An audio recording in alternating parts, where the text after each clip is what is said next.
Hello बच्चों, कैसे हो आप। तो इस टॉपिक में हम बात करेंगे वांट ऑफ फैक्टर, जिसको हम आई से दिखाते हैं। तो वांट ऑफ फैक्टर क्या है उसके बारे में बात करेंगे, लेकिन उससे पहले हम बात करते हैं कि हमने 4 प्रकार की जो अणुसंख्य गुणधर्म है उनके बारे में पढ़ा। तो चारों प्रकार के अणुसंख्य गुणधर्मों के बारे में हमने पढ़ लिया है। पहला अणुसंख्य गुणधर्म क्या था? Relative lowering in vapour pressure, RLVP, relative lowering in vapour pressure. ठीक, तो relative lowering in vapour pressure क्या था? जिसको हम कहते थे कि P naught B minus PS upon P naught B is equal to XA। ये तो था, ये हमारा relative lowering in vapour pressure था।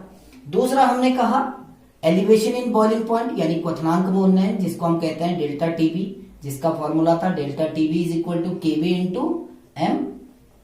तीसरी कॉलिगेटिव प्रॉपर्टी हमने पढ़ी अणुसंख्य गुणधर्म, हिमांक में अवलंबन, depression in freezing point, delta TF is equal to KF into M. और चौथी जो कॉलिगेटिव प्रॉपर्टी पढ़ी वो था आपका ऑस्मोटिक प्रेशर, जिसको हम पाई से डिनोट करते हैं, तो pi is equal to CST। ये 4 प्रकार के अणुसंख्य गुणधर्म हमने पढ़े। अब इन अणुसंख्य गुणधर्मों में आप एक चीज कॉमन देखेंगे कि सब में हम विलेय की सांद्रता की बात कर रहे हैं, या क्वांटिटी ऑफ सॉल्यूट की बात कर रहे हैं, अमाउंट ऑफ सॉल्यूट की बात कर रहे हैं, या कंसंट्रेशन ऑफ सॉल्यूट। क्योंकि देखो मोल फ्रैक्शन ले रहे हैं, ये भी कंसंट्रेशन की एक यूनिट है, ले रहे हैं ना। यहां हम मोलैलिटी ले रहे हैं, ये भी कंसंट्रेशन की यूनिट है। यहां भी मोलैलिटी ले रहे हैं, ये भी कंसंट्रेशन की यूनिट है। यहां तो कंसंट्रेशन C यानी कंसंट्रेशन ले रहे हैं। यानी हम कह सकते हैं कि ये जो चारों अणुसंख्य गुणधर्म है, जिनको हम कहते हैं colligative property, these 4 colligative property are directly proportional to quantity of solute. Quantity of solute यानी विलेय की मात्रा पर निर्भर कर रहे हैं। ये चारों अणुसंख्य गुणधर्म विलेय की मात्रा पे या नंबर ऑफ मोल्स पे डिपेंड करते हैं, जनरली अगर हम कहें तो। ये जो 4 कॉलिगेटिव प्रॉपर्टी हम कैलकुलेट करेंगे, इस कॉलिगेटिव प्रॉपर्टी की वैल्यू एग्जैक्ट तब आएगी जब किसी सॉल्यूट पार्टिकल को या किसी विलेय को यदि हम किसी सॉल्वेंट में डिसॉल्व कर रहे हैं, ना तो वो एसोसिएट हो रहा है, ना ही वो डिसोशिएट हो रहा है। अगर एसोसिएशन और डिसोसिएशन नहीं हो रहा है तो आपको ये जो 4 कॉलिगेटिव प्रॉपर्टी है, इनकी एग्जैक्ट वैल्यू आपको कैलकुलेट होगी। समझ रहे हैं कैसे? मैं आपको बताता हूं। क्योंकि ये जो 4 के 4 कॉलिगेटिव प्रॉपर्टी हैं, these 4 colligative property are directly depend upon the quantity of solute particle। सीधे सीधे कहते हैं, क्योंकि कॉलिगेटिव प्रॉपर्टी किस पर डिपेंड कर रही है? कंसंट्रेशन पे। कंसंट्रेशन ऑफ सॉल्यूट या कंसंट्रेशन ऑफ सॉल्यूशन। कंसंट्रेशन क्या होती है सॉल्यूशन की? Amount of solute. जिस सॉल्यूशन में सॉल्यूट का अमाउंट ज्यादा होगा उसकी कंसंट्रेशन हाई होगी, अगर अमाउंट ऑफ सॉल्यूट कम हो गया तो उसकी कंसंट्रेशन लो हो गई। क्योंकि मोल फ्रैक्शन पर डिपेंड कर रहा है, मोल फ्रैक्शन कंसंट्रेशन को शो करता है, मोलैलिटी कंसंट्रेशन को शो करती है, और यहां कंसंट्रेशन यानी C का यूज हो रहा है ऑस्मोटिक प्रेशर में, तो ये भी कंसंट्रेशन पर डिपेंड कर रहा है। यानी ये 4 की 4 जो कॉलिगेटिव प्रॉपर्टी है ये डायरेक्टली डिपेंड करती हैं किस पर? कंसंट्रेशन पे। Concentration means quantity of solute या अमाउंट ऑफ सॉल्यूट और मोल्स ऑफ सॉल्यूट। अब हम क्या कर रहे हैं, एक एग्जांपल से बताता हूं। आपके पास एक बकेट है, ठीक, इसमें आपका सॉल्वेंट है। अब इस सॉल्वेंट में आप क्या कर रहे हैं? आपने इस सॉल्वेंट में शुगर को डिसॉल्व किया। और शुगर जो है हमें पता है नॉन इलेक्ट्रोलाइट है, वैद्युत अनपघट्य है, नॉन इलेक्ट्रोलाइट, जो सॉल्यूशन में जाने पर या विलायक में जब उसको घोलते हैं तो वो ना तो संयोजित होता है, ना ही वो एसोसिएट होता है, ना ही वो वियोजित होता है। यानी उसका संयोजन भी नहीं होता है और वियोजन भी नहीं होता है। यदि आप 1 मोल शुगर को डाल रहे हैं तो सॉल्यूशन में भी कितना रहेगा? 1 मोल रहेगा। ऐसे ही आप यूरिया का यूज कर रहे हैं तो यूरिया भी ना तो डिसोशिएट होता है ना ही एसोसिएट होता है। आप ग्लूकोज का यूज कर रहे हैं, ग्लूकोज को डिसॉल्व कर रहे हैं तो ग्लूकोज भी ना तो डिसोशिएट होता है ना ही एसोसिएट होता है। अर्थात ये जो ग्लूकोज, यूरिया और शुगर हैं, अगर हम इनका सॉल्यूशन प्रिपेयर करते हैं तो उस सॉल्यूशन की जो ये कॉलिगेटिव प्रॉपर्टी है वो एग्जैक्ट सेम आएंगी। यानी जो हम कैलकुलेट कर रहे हैं वो और जो प्रैक्टिकल वैल्यू है वो दोनों बिल्कुल सेम होंगी। लेकिन आप सपोज करो आपने इसमें नमक घोल दिया, NaCl डिसॉल्व कर दिया, सारा गेम खराब हो गया। कैसे? क्योंकि NaCl इलेक्ट्रोलाइट है, आपने 1 मोल NaCl का यूज किया था, सॉल्यूशन में डाला या सॉल्वेंट में डाला, जब डिसॉल्व हुआ तो ये डिसोशिएट हो गया, Na positive plus Cl negative. इसने 1 mole of Na positive prepare कर दिया और 1 mole of Cl negative prepare कर दिया। यानी जब सॉल्यूशन में आपने NaCl को डाला तो ये 1 से 2 हो गया। समझ रहे? आपने मिलाया तो 1 था, आपने 1 मोल NaCl का डिसॉल्व किया था, बट सॉल्यूशन में वो डिसोशिएट हो गया और उसके 2 मोल बन गए। 1 मोल डाला, 2 मोल बन गए। अब नंबर ऑफ मोल्स इंक्रीज हो गए, क्योंकि आप तो मान के चलेंगे आपने 1 मोल NaCl डाला, तो आप जो ये कॉलिगेटिव प्रॉपर्टी कैलकुलेट करेंगे वो अकॉर्डिंग टू 1 मोल कैलकुलेट करेंगे, क्योंकि आपने 1 मोल का यूज किया है। बट जैसे ही वो 1 मोल NaCl सॉल्यूशन में गया या सॉल्वेंट में डिसॉल्व हुआ, वो 1 मोल डिसोशिएट होकर 2 मोल में कन्वर्ट हो गया, यानी नंबर ऑफ मोल्स आपके इंक्रीज हो गए। अब नंबर ऑफ मोल्स इंक्रीज हो गए यानी क्वांटिटी ऑफ सॉल्यूट इंक्रीज हो गई, और जब इंक्रीज हो जाएगा तो आपका कॉलिगेटिव प्रॉपर्टी भी डिफरेंट आ जाएगी बिल्कुल। किससे? जो थ्योरेटिकल वैल्यू जो आप मान के चल रहे हैं, जो सैद्धांतिक मान आप मान के चल रहे हैं 1 मोल से, उससे डिफर कर जाएगा। जो ऑब्जर्व कॉलिगेटिव प्रॉपर्टी आएगी वो डिफरेंट होगी किससे? जो थ्योरेटिकल आपका कॉलिगेटिव प्रॉपर्टी है। इसी जो ये अंतर है, यानी जो ऑब्जर्व कॉलिगेटिव प्रॉपर्टी है और जो थ्योरेटिकल कॉलिगेटिव प्रॉपर्टी है, इस डिफरेंस को हटाने के लिए या इस डिफरेंस को समझाने के लिए एक फैक्टर का यूज किया गया, जिसको कहा जाता है वांट ऑफ फैक्टर। ठीक, अब ये वांट ऑफ फैक्टर होता क्या है इसके बारे में बात करते हैं। तो वांट ऑफ फैक्टर कब यूज हुआ? वांट ऑफ फैक्टर यूज हुआ कि ये जो कॉलिगेटिव प्रॉपर्टी है इनकी एग्जैक्ट वैल्यू फॉर इलेक्ट्रोलाइट के लिए, अगर इलेक्ट्रोलाइट के लिए कॉलिगेटिव प्रॉपर्टी निकालनी है तो वहां पर एक न्यू फैक्टर इंट्रोड्यूस हुआ जिसको कहते हैं वांट ऑफ फैक्टर। इस फॉर्मूले से आप NaCl की कॉलिगेटिव प्रॉपर्टी नहीं निकाल सकते हैं। इस फॉर्मूले से आप जो आपका एसिटिक एसिड है उसकी कॉलिगेटिव प्रॉपर्टी नहीं निकाल सकते, क्योंकि जो एसिटिक एसिड है वो जब उसको आप बेंजीन में डिसॉल्व करते हैं तो वो एसोसिएट हो जाता है। मैं आपको बताता हूं, देखिए कैसे। एक एग्जांपल लेते हैं हम इसका। ठीक, इसका हम एक छोटा सा एग्जांपल लेते हैं कि जो एसिटिक एसिड है उसी का एग्जांपल लेते हैं, या NaCl का एग्जांपल लेते हैं। पहले हम आपके NaCl था, ठीक, ये डिसोशिएट हो गया Na positive plus Cl negative. ये स्ट्रॉन्ग इलेक्ट्रोलाइट है, तो NaCl डिसॉल्व हुआ, ये डिसोशिएट हुआ Na positive plus Cl negative में at T is equal to 0। जब डिसोशिएशन स्टार्ट नहीं हुआ था, हम 1 मोल NaCl से स्टार्ट कर रहे हैं, तो क्योंकि डिसोशिएशन स्टार्ट नहीं हुआ तो इसके भी 0 मोल होंगे, इसके भी 0 मोल हुआ, क्योंकि स्ट्रॉन्ग इलेक्ट्रोलाइट है तो कंप्लीटली डिसोशिएट हो जाता है एट टाइम T। तो हम एक टाइम ले रहे हैं T टाइम पे, यहां से सारे के सारे मोल यहां कन्वर्ट हो गए और यहां 0 मोल हो गए। ठीक, अब देखिए, आप थ्योरेटिकली आप मान के चले थे कि आपने 1 मोल NaCl डिसॉल्व किया है, लेकिन जैसे ही सॉल्यूशन प्रिपेयर हुआ वो 1 मोल NaCl डिसोशिएट होके बना दिया उसने 2 मोल्स, यानी आपके नंबर ऑफ मोल्स इंक्रीज हो गए, नंबर ऑफ मोल्स इंक्रीज हो गए। अब हम देखते हैं degree of dissociation. Degree of dissociation, degree of dissociation क्या होती है? डिग्री ऑफ डिसोसिएशन होता है कि जितने आपके moles after dissociation divided by before dissociation. ठीक, अब डिग्री ऑफ डिसोसिएशन की चलिए फिर बात करते हैं। पहले हम यहां पर आते हैं कि कॉलिगेटिव प्रॉपर्टी के बारे में बात करते हैं कि जो ये वांट ऑफ फैक्टर है, ये वांट ऑफ फैक्टर क्या है। तो जो थ्योरेटिकल आपकी कॉलिगेटिव प्रॉपर्टी आएगी वो अकॉर्डिंग टू 1 मोल आएगी, और जो ऑब्जर्व कॉलिगेटिव प्रॉपर्टी आएगी वो आएगी अकॉर्डिंग टू 2 मोल्स। तो एक न्यू फैक्टर इंट्रोड्यूस किया गया जिसको हम वांट ऑफ फैक्टर कहते हैं। वांट ऑफ फैक्टर क्या होता है कि observe colligative property, observe colligative property divided by theoretical colligative property. मैं शॉर्ट में लिख रहा हूं, I इज इक्वल टू होता है observe colligative property divided by theoretical colligative property, या थ्योरेटिकल को आप इसको कह सकते हैं जो आप कैलकुलेट कर रहे हैं, कैलकुलेटेड कॉलिगेटिव प्रॉपर्टी। ठीक, अब देखो कैसे कि इसके लिए हम I की वैल्यू निकालते हैं NaCl के लिए। तो ऑब्जर्व कॉलिगेटिव प्रॉपर्टी आपकी आएगी अकॉर्डिंग टू 2 मोल, और जो थ्योरेटिकल जो कॉलिगेटिव प्रॉपर्टी आएगी वो आएगी अकॉर्डिंग टू 1 मोल। तो 2/1 इज इक्वल टू आपका I की वैल्यू कितनी आ गई? NaCl के केस में 2 आ गई। ठीक, अब दूसरा हम लेते हैं एसिटिक एसिड का एग्जांपल। ये तो था जब क्या हो रहा था, डिसोसिएशन हो रहा था। अब हम सेकंड कंडीशन आते हैं जब एसोसिएशन हो रहा है। जब हमारा एसोसिएशन हो रहा है तो एसोसिएशन के केस में क्या होगा, देखिए हम एग्जांपल लेते हैं एसिटिक एसिड का CH3COOH। आप इसको बेंजीन में डिसॉल्व कर रहे हैं, बेंजीन में, ठीक। तो ये आपका इसके 2 मॉलिक्यूल्स आपस में एसोसिएट होते हैं और एक डाइमर बना देते हैं CH3COOH का होल ट्वाइस। एक डाइमर प्रिपेयर हो गया, यानी जब आप इसको किसको, एसिटिक एसिड को बेंजीन में डिसॉल्व करेंगे, सॉल्वेंट आपका बेंजीन है, बेंजीन में डिसॉल्व करेंगे तो क्या हो जाएगा, आपका एसोसिएशन होगा और एक डाइमर बन जाएगा आपका, ठीक।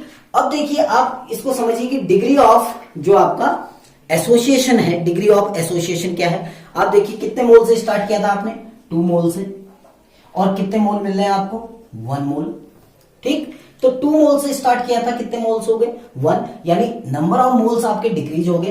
तो अगर हम डिग्री ऑफ एसोसिएशन की बात करें तो डिग्री ऑफ एसोसिएशन समझना क्या होता है, डिग्री ऑफ एसोसिएशन होता है कि आपके कितने मोल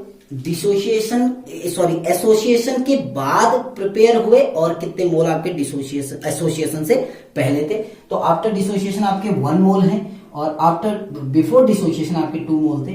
तो इसके लिए जो आपका 0.5, आप इसको डिग्री ऑफ एसोसिएशन कहो या आई की वैल्यू हम इसको मान लेते हैं। तो आई की वैल्यू, क्योंकि आपने तो 2 मोल डाले थे, आपने कितने मोल एसिटिक एसिड के डाले, 2, तो आप ये मान के चलेंगे कि आप जो कॉलिगेटिव प्रॉपर्टी निकाल रहे हो वो किसके अकॉर्डिंग निकाल रहे हो, 2 मोल के अकॉर्डिंग। लेकिन जैसे ही आपने एसिटिक एसिड को बेंजीन में डाला वो आपस में एसोसिएट होकर कितने निकल गए, 1 मोल। तो आपका I इज इक्वल टू क्या हो जाएगा, observe colligative property divided by theoretical colligative property. Theoretical colligative property जो आप मान के चल रहे हैं, एज्यूम करके चल रहे हैं कि 2 मोल से, तो ऑब्जर्व कॉलिगेटिव प्रॉपर्टी कितने मोल्स की होगी, 1, और जो थ्योरेटिकल होगी वो कितने मोल की होगी, 2, यानी 0.5। अब एक आपको चीज बताता हूं कि अगर I की वैल्यू, वांट ऑफ फैक्टर की वैल्यू 1 आती है, तो 1 आती है तो यहां पर न तो संयोजन होगा, न तो संयोजन और न ही वियोजन, ना तो एसोसिएशन होगा और न ही डिसोसिएशन होगा। कब, जब I की वैल्यू कितनी आएगी, 1 आएगी। If the value of I is less than 1, अगर I की वैल्यू 1 से कम आएगी, the value of I is less than 1, जैसे यहां पर आ रहा है I की वैल्यू कितनी आ गई, 1 से कम आ गई, तो अब वहां पर क्या हो रहा है, 1 से कम आ रही है तो वहां पर क्या होगा, एसोसिएशन होगा, एसोसिएशन। जब I की वैल्यू कितनी आएगी, 1 से कम आ जाएगी तो वहां पर एसोसिएशन होगा, जैसे इसके केस में आया आपका, किसके, एसिटिक एसिड के केस में जो I की वैल्यू आ रही वो आ रही 0.5। ऐसे ही जब the value of I is greater than 1 तो वहां पर डिसोसिएशन होगा, यानी वियोजन होगा। तो जब वियोजन होगा तो वहां पर I की वैल्यू 1 से ज्यादा आएगी, जैसे NaCl के केस में अभी हमने एग्जांपल लिया था कि NaCl डिवाइड हुआ Na positive plus Cl negative. आपने 1 मोल से स्टार्ट किया था, आपके 2 मोल प्रिपेयर हो गए, 1 mole of Na and 1 mole of Cl। तो आपका जो थ्योरेटिकल वैल्यू आएगी कॉलिगेटिव प्रॉपर्टी की वो अकॉर्डिंग टू 1 मोल आएगी, और जो ऑब्जर्व कॉलिगेटिव प्रॉपर्टी की वैल्यू आएगी वो अकॉर्डिंग टू आएगी 2 मोल। तो कॉलिगेटिव ये I इज इक्वल टू होता है ऑब्जर्व कॉलिगेटिव प्रॉपर्टी यानी 2 divided by theoretical colligative property 1, that means I की वैल्यू कितनी आ जाएगी, 2। तो जब I की वैल्यू 1 से ज्यादा आएगी, मोर देन 1, तो वहां पर क्या होगा, डिसोसिएशन होगा।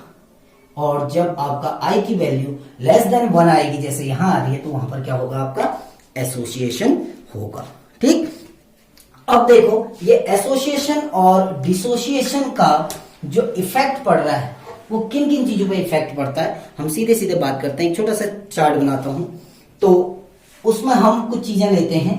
जैसे पहला जो हम लेते हैं वो लेते हैं कॉलिगेटिव प्रॉपर्टी, ठीक है ना। फर्स्ट हम लेते हैं कॉलिगेटिव प्रॉपर्टी, दूसरा हम लेते हैं amount of solute, amount of solute, और तीसरा हम लेते हैं मोलर मास, मोलर मास। अब देखो पहला हम डिसोसिएशन एसोसिएशन की बात करते हैं, एसोसिएशन। तो जब एसोसिएशन होगा, जब भी एसोसिएशन होगा तो क्या होगा, सबसे पहले तो आप ये समझना कि अमाउंट ऑफ सॉल्यूट कम हो जाएगा, होगा ना। जैसे हमने कहा था ना 2 मोल्स हमने यूज किए एसिटिक एसिड के, 1 मोल में कन्वर्ट हो गए। तो पहले 2 मोल लिए थे, कितने मोल हो गए 1, यानी अमाउंट ऑफ सॉल्यूट आपका कम हो गया।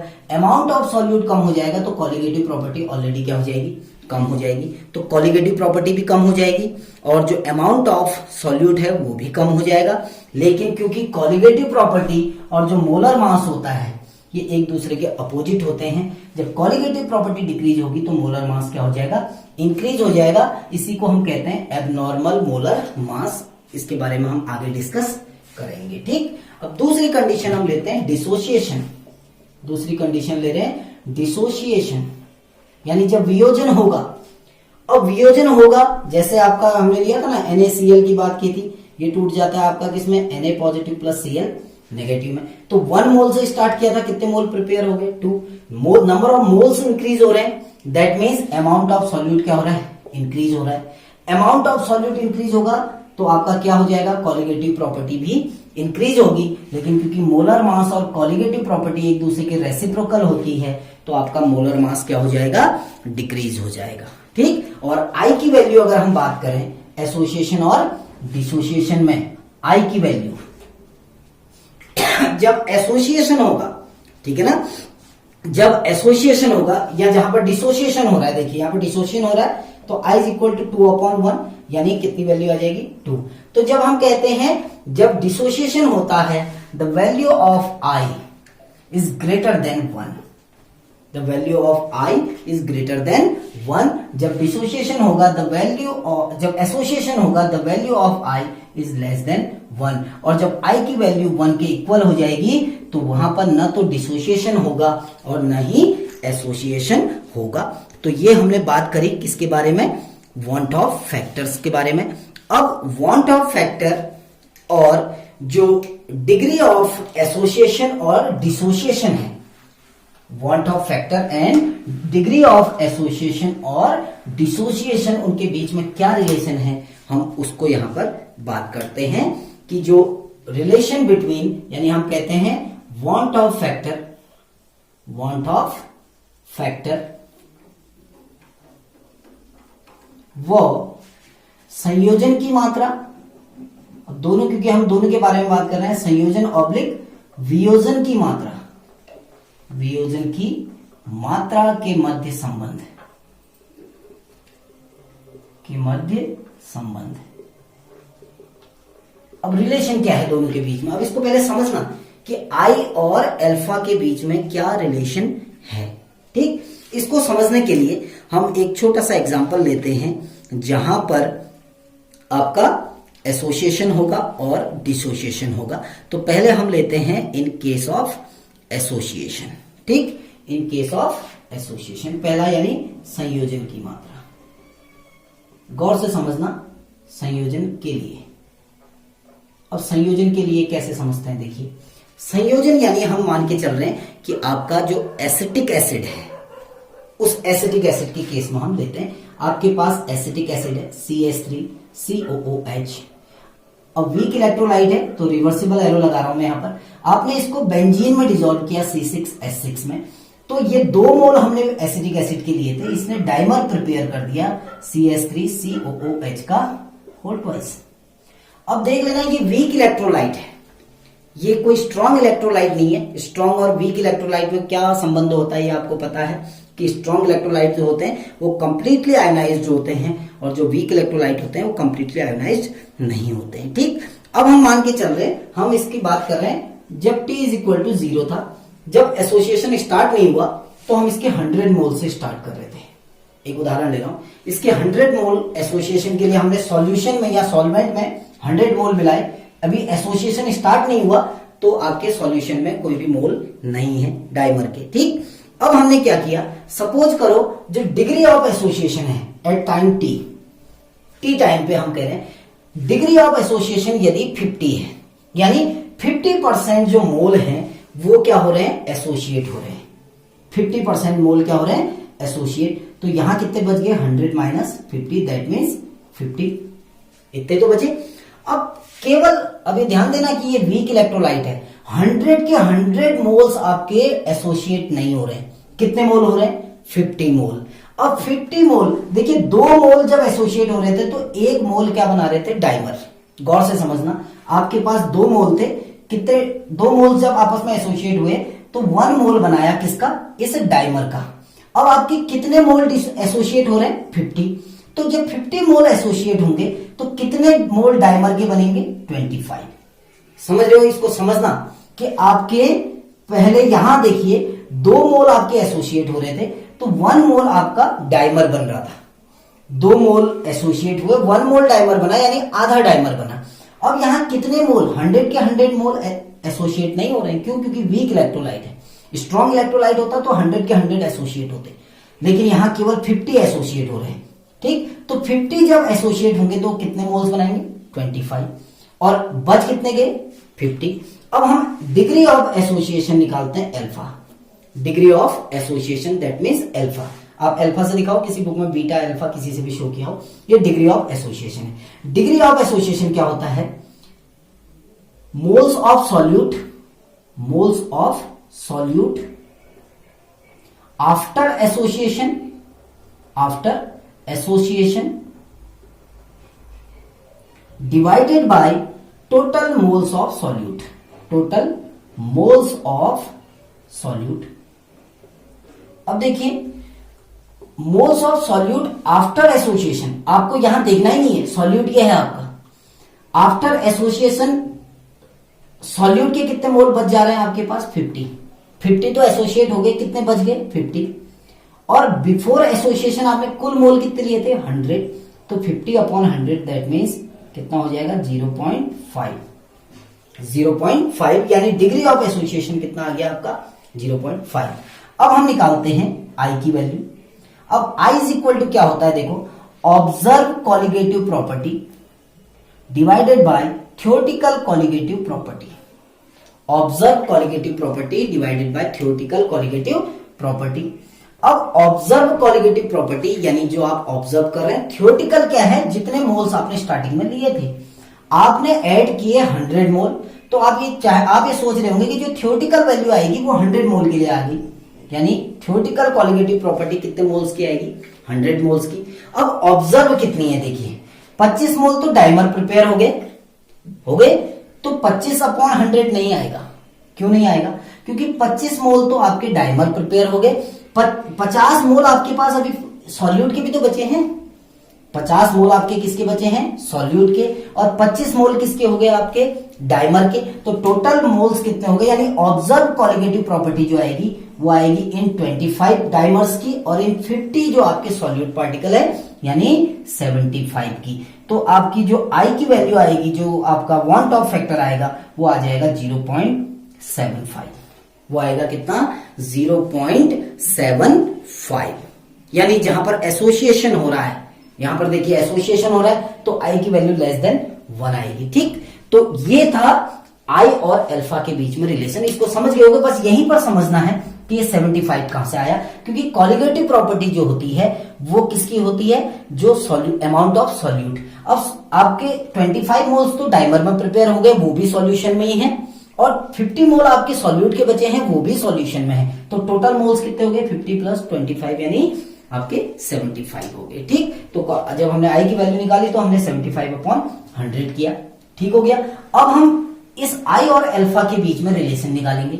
इस आई और अल्फा के बीच में रिलेशन कैसे निकालेंगे, देखिए। अब हम मान के चल रहे हैं कि आपके पास Na मोल थे, वो एसोसिएट हुए और एसोसिएट होके An मोल बना दिए। बिल्कुल सेम वही है, उसको थोड़ा सा हमने चेंज कर दिया। Na मोल थे, किसमें एसोसिएट हो गए, An में, यानी एक आपका बड़ा मॉलिक्यूल बना दिया, डाइमर या जो भी है, An मोल्स बनाए। ठीक, मॉलिक्यूल आपने प्रिपेयर किए। अब हम मान के चल रहे हैं when t = 0, तो इसके 1 मोल से स्टार्ट कर रहे हैं। यहां कितने मोल्स हैं आपके, 0, क्योंकि अभी आपका एसोसिएशन स्टार्ट नहीं हुआ। आफ्टर टाइम t, हम कहते हैं t समय के पश्चात। ठीक, अगर डिग्री ऑफ एसोसिएशन अल्फा है और डिग्री ऑफ एसोसिएशन अल्फा। अब आप इसको समझना, देखिए अल्फा इज इक्वल टू क्या होता है कि जितना एसोसिएशन हुआ या जितना डिसोसिएशन हुआ, हम इसको कहते हैं डिग्री ऑफ, इसको हम कहते हैं association divided by total moles. Total moles ये तो है। अब total moles alpha is equal to यानी association divided by total moles कितने हैं 1, यानी जो एसोसिएशन है वो किसके बराबर हो गया, डिग्री ऑफ एसोसिएशन के बराबर। समझना इसको, क्योंकि टोटल मोल्स 1 है तो एसोसिएशन और अल्फा की वैल्यू इक्वल होगी कि कितना एसोसिएशन हो रहा है, जितना आपका डिग्री ऑफ एसोसिएशन है। अब हम मान के चल रहे हैं यहां से कितने मोल एसोसिएट हो रहे हैं अल्फा, तो यहां बच जाएंगे 1 माइनस अल्फा और यहां हो जाएंगे एन अल्फा। अब 1 माइनस अल्फा और एन अल्फा नहीं, सॉरी एन अल्फा नहीं, ये हो जाएगा alpha upon N, alpha upon N. अब अल्फा अपॉन एन कैसे हुए, अब यहां पर समझ में आपको दिक्कत आएगी थोड़ा कि हमने 1 मोल से स्टार्ट किया था, एसोसिएशन स्टार्ट नहीं हुआ तो 0 मोल आपके हैं इधर आपके सॉल्यूशन में, लेकिन आफ्टर टाइम टी क्योंकि आपका एसोसिएशन कितना हो रहा है अल्फा के इक्वल, तो यहां अल्फा मोल इधर चले गए तो यहां कितने बच गए 1 माइनस अल्फा। अब ये अल्फा आना चाहिए था लेकिन हमने इसको क्या लिख दिया अल्फा अपॉन एन। अब ये अल्फा अपॉन एन कहां से आया इसको समझना, वो समझने के लिए आपको फिर से यहां बैकग्राउंड में जाना पड़ेगा कि आप ये देखना कि एन मोल कितने प्रिपेयर कर रहे हैं 1 मोल, मैं यहां पर लिख दे रहा हूं एन मोल एसोसिएट होके कितने मोल बना रहे हैं 1 मोल, तो 1 मोल कितने एसोसिएट होंगे तो कितने बनाएंगे 1 अपॉन एन, लेकिन हमारे कितने मोल एसोसिएट हो रहे हैं अल्फा मोल, तो जब अल्फा मोल एसोसिएट होंगे तो वो कितने बनाएंगे अल्फा अपॉन एन। यानी हमने कहा आफ्टर एसोसिएशन जब अल्फा मोल एसोसिएट होते हैं तो वो कितने मोल्स बनाएंगे अल्फा अपॉन एन, इसीलिए हमने यहां अल्फा नहीं लिखा बल्कि क्या लिख दिया अल्फा अपॉन एन। ठीक, अब हम बात करते हैं आई के लिए। आई इज इक्वल टू क्या होता है, आई इज इक्वल टू हम कहते हैं observe colligative property divided by theoretical colligative property, ये तो होता है। अब जो ऑब्जर्व कॉलिगेटिव प्रॉपर्टी है, अब आप इसको गौर से देखना, जैसे पिछला एग्जांपल लिया था उसी के आधार पर समझना। हमारे पास कितने मोल्स हैं, देखिए ये तो आपके बन गए डाइमर और ये आपके बैलेंस रह गए, तो जो कॉलिगेटिव प्रॉपर्टी होगी वो इनकी प्लस इनकी कॉलिगेटिव प्रॉपर्टी होगी दोनों की, यानी ऑब्जर्व कॉलिगेटिव प्रॉपर्टी कितनी की आएगी 1 minus alpha plus alpha upon N. ये हो गई इतने मोल्स की कॉलिगेटिव प्रॉपर्टी ऑब्जर्व। लेकिन आप थ्योरेटिकली कितने मोल्स आपने ऐड किए थे 1 मोल, तो आप ये मान के चलेंगे जो कॉलिगेटिव प्रॉपर्टी आ रही है वो कितने मोल्स की है 1, यानी जो थ्योरेटिकल कॉलिगेटिव प्रॉपर्टी है वो कितने मोल्स की हो गई 1 मोल्स की। यानी हमारी इक्वेशन क्या आई, हमारी इक्वेशन आई I is equal to 1 minus alpha plus alpha upon N. ठीक है यहां तक। अब हम क्या करते हैं इस 1 को इधर ले लेते हैं, देखिए I minus 1 is equal to, इसको हम लिख सकते हैं alpha upon N minus alpha, alpha upon N minus alpha लिख सकते हैं ऐसा। अब हम यहां से अल्फा कॉमन ले लेते हैं, that means I minus 1 is equal to, हमने अल्फा कॉमन ले लिया तो क्या हो जाएगा आपका 1 upon N minus 1, 1 upon N minus 1। अब हम अल्फा की वैल्यू कैलकुलेट करते हैं तो अल्फा इज इक्वल टू क्या हो जाएगा i minus 1 upon 1 upon N minus 1, 1 upon N minus 1। ठीक, ये जो वैल्यू है, ये जो इक्वेशन आई, ये है relation between degree of association and van't of factor for weak electrolyte. यानी ये है हमारा degree relation between degree of association and van't of factor for weak electrolyte, दुर्बल वैद्युत अपघट्यों के लिए संयोजन की मात्रा और वांट ऑफ गुणांक के मध्य संबंध। दूसरा डेरिवेशन अब हम यहां डेरिवेट करते हैं, ये तो था फॉर एसोसिएशन। दूसरे डेरिवेशन में हम आते हैं फॉर डिसोसिएशन, फॉर डिसोसिएशन, जब डिसोसिएशन होगा, जब डिसोसिएशन होगा। अब हम मान के चलते हैं आपके पास एक बड़ा कोई अणु था AN, ये डिसोसिएट हुआ और डिसोसिएट होके इसने बना दिया Na मॉलिक्यूल्स, या इसने डिसोसिएट होके बनाए Na मोल्स। ठीक, अब ये वीक इलेक्ट्रोलाइट है या स्ट्रॉन्ग के लिए कर लेते हैं, हम इसको एरो लगा देते हैं, वीक के लिए फिर देखते हैं। तो ये हमारा एक बिगर मॉलिक्यूल है जो डिसोशिएट होके जिसने n molecules of A prepare किए।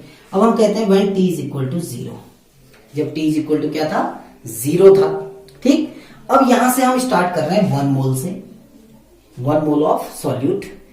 अब क्योंकि अभी डिसोसिएशन स्टार्ट नहीं हुआ है, टाइम 0 है, तो यहां कितने मोल्स होंगे आपके, 0 एट टाइम T। हम कहते हैं कुछ समय पश्चात, T टाइम के पश्चात, क्योंकि डिग्री ऑफ डिसोसिएशन अल्फा है, तो यहां से अल्फा मोल इधर के, तो डिग्री ऑफ, क्योंकि डिसोसिएशन अल्फा है तो यहां कितने हो जाएंगे, 1 माइनस अल्फा। यहां कितने होने चाहिए, अल्फा, लेकिन यहां अल्फा नहीं होते, एन अल्फा होते हैं। क्यों होते हैं एन अल्फा, फिर से वही देखिए कितने मोल्स हैं, 1 मोल। फिर से हम वही कहेंगे 1 mole can prepare n moles of solute in solution. अब 1 मोल n मोल बना रहा है, तो अल्फा मोल कितने बनाएंगे आपके, n अल्फा, क्योंकि आपके डिसोशिएट कितने मोल हो रहे हैं, केवल अल्फा मोल डिसोशिएट हो रहे हैं। तो जब अल्फा मोल डिसोशिएट होंगे तो कितने बच जाएंगे, n अल्फा। ठीक, अब हम इसके लिए relation between van't of factor and degree of dissociation हम करते हैं। ठीक, क्या होगा देखिए, I is equal to observe colligative property divided by theoretical colligative property. अब आपकी ऑब्जर्व कॉलिगेटिव प्रॉपर्टी क्या होगी, एन अल्फा तो डिसोशिएट हो गए और 1 माइनस अल्फा आपके रिमेनिंग रह गए, तो जो ऑब्जर्व कॉलिगेटिव प्रॉपर्टी आएगी वो आएगी 1 minus alpha plus N alpha की, 1 minus alpha plus N alpha की। और जो थ्योरेटिकल कॉलिगेटिव प्रॉपर्टी थी, आपने कितना मोल लिया था इनिशियली, 1, तो जो थ्योरेटिकल कॉलिगेटिव प्रॉपर्टी आएगी वो कितने मोल्स की आएगी, 1 मोल्स की। तो हमारी इक्वेशन क्या होगी, I is equal to 1 minus alpha plus N alpha. 1 को इधर ले लेते हैं, तो I minus 1 is equal to n alpha minus alpha. फिर से अल्फा कॉमन ले लेते हैं, I minus 1 is equal to alpha n minus 1। Alpha की वैल्यू निकालेंगे तो क्या हो जाएगा, I minus 1 upon N minus 1। This is the relation between degree of dissociation and van't of factor. ये किसके बीच में संबंध है, degree of dissociation and van't of factor के बीच में, जो कि आया आपका alpha is equal to I minus 1 upon N minus 1। ठीक, तो आशा है यहां तक आप लोगों को सब कुछ समझ में आ गया होगा। अब ये जब I की वैल्यू हम कैलकुलेट करते हैं, तो ये I की वैल्यू यानी वांट ऑफ फैक्टर की वैल्यू क्यों कैलकुलेट कर रहे हैं, किस चीज के लिए कर रहे हैं, ताकि हम कॉलिगेटिव प्रॉपर्टी की एग्जैक्ट वैल्यू निकाल सकते हैं। तो हमने 4 कॉलिगेटिव प्रॉपर्टी पढ़ी थी। ठीक, तो जो नॉन इलेक्ट्रोलाइट हैं उनके लिए तो कॉलिगेटिव प्रॉपर्टी देखिए क्या होता है, P नॉट A या P not B is equal to XA। ऐसे ही दूसरा क्या था, delta TB is equal to KB into M। तीसरा क्या था आपका, डेल्टा TF लोअरिंग इन या जो आपका depression in freezing point is equal to KF into M। और ऑस्मोटिक प्रेशर का जो डेरिवेशन था उससे हमने निकाला था pi is equal to CRT। ये जो आपका फॉर्मूले यूज होंगे, ये यूज होंगे for non electrolyte. Non electrolyte, अगर कोई इलेक्ट्रोलाइट है आपके पास, ठीक है ना, अगर आपके पास कोई इलेक्ट्रोलाइट है तो वहां पर, क्योंकि इलेक्ट्रोलाइट आइदर डिसोशिएट होते हैं और एसोशिएट होते हैं, तो वहां पर ये एग्जैक्ट वैल्यू नहीं आएगी।